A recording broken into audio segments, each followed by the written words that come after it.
दोस्तों, केदारनाथ भारत के सबसे बड़े तीर्थ स्थल में से एक है। इसके साथ ही केदारनाथ अपनी हंसी वादियों और सुंदरता के लिए भी काफी प्रसिद्ध है। आज जैसा माहौल हो गया है कि लाखों की संख्या में लोग आते तो हैं, लेकिन केदारनाथ के दर्शन के लिए नहीं बल्कि एक पर्यटक स्थल मानकर घूमने के लिए आते हैं। लोगों की असामान्य और जबरदस्ती की भीड़ भाड़ से केदारनाथ का वातावरण बहुत प्रदूषित हो रहा है। कुछ समय पहले भी महादेव का गुस्सा हमने केदारनाथ में देखा ही था। महादेव ने ही सभी को इस बात का संकेत देने के लिए केदारनाथ में इतना बड़ा प्रलय लाया था, जिससे हजारों की जानें गई।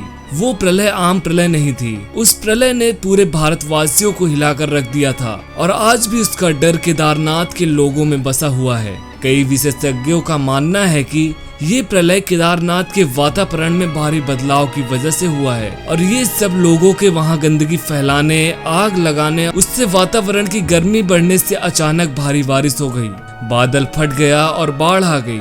दोस्तों, मैं आपको अब केदारनाथ से जुड़ी भविष्यवाणी के बारे में बताने वाला हूँ, जिसे सुनकर आपके पैरों तले जमीन खिसक जाएगी। केदारनाथ में 100 साल पुराना साधु रहता है। माना जाता है कि वो साधु सुबह 5 बजे उठकर केदारनाथ आता है और वही साफ सफाई करता है और वो दर्शन करने हुए आए लोगों की बहुत सेवा करता है। उन्हें अपने कंधों पर बिठा कर लाता है, जिससे केदारनाथ की सच्ची श्रद्धालुओं को उन तक पहुंचने में ज्यादा दिक्कत न हो। ये सब आपको असामान्य सा लगेगा, पर ये बिल्कुल सत्य है।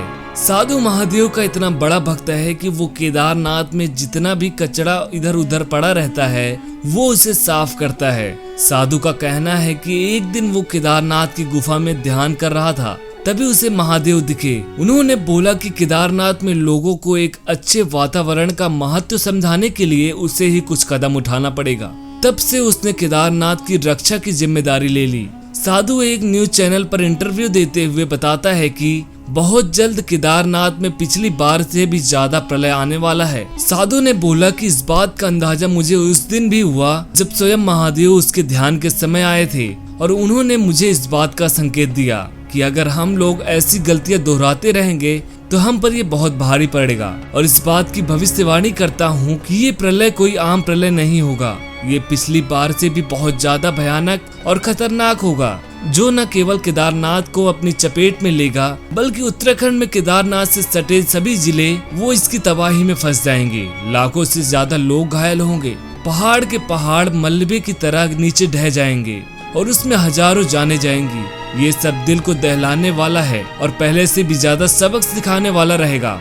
बचेगा तो सिर्फ केदारनाथ मंदिर, जिसको सिला बाढ़ के प्रकोप से बचा लेगी। लोग डर के मारे कांप उठेंगे और कुछ ही लोग बच जाएंगे जो पिछली बार की तरह मंदिर में रहेंगे। उसके अलावा सब इन प्रलय में कुछ अपनी जान गंवा बैठेंगे।